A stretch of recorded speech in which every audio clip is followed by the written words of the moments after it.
Good morning. I'm on my way to a shoot in beautiful Nederland, Colorado, and I'm stuck behind this huge FedEx truck, so I have a little more time on my hands on this drive.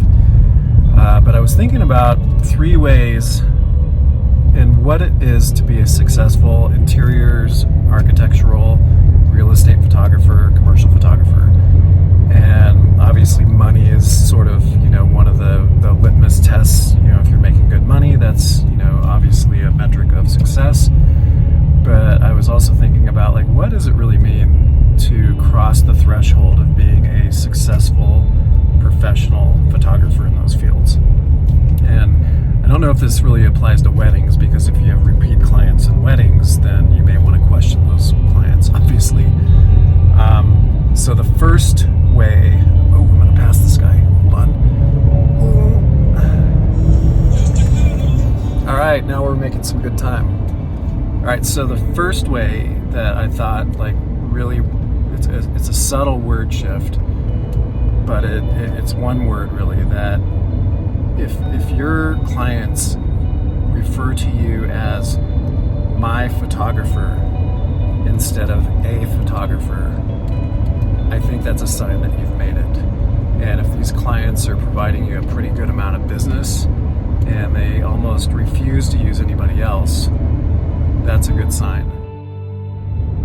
So the second way I think you can sort of assess that you're doing pretty well in photography in these areas is when and it's kind of a not intuitive or sort of reverse thinking, but when you have fewer clients as opposed to a ton of clients.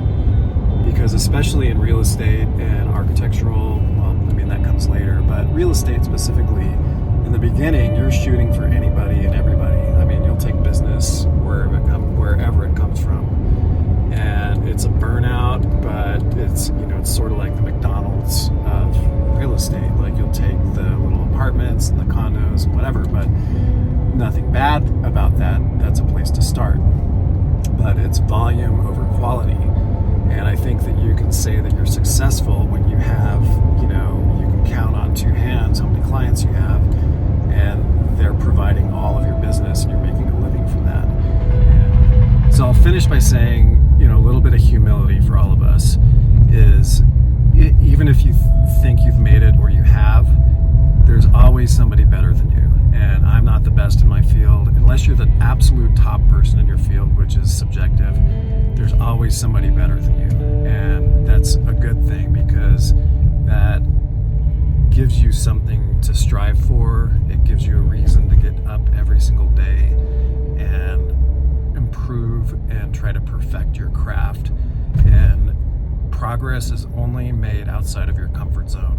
So when I get up and go to a shoot every day, I just try to get a little bit better than the last shoot that I was at, because you're only as good as your last shoot.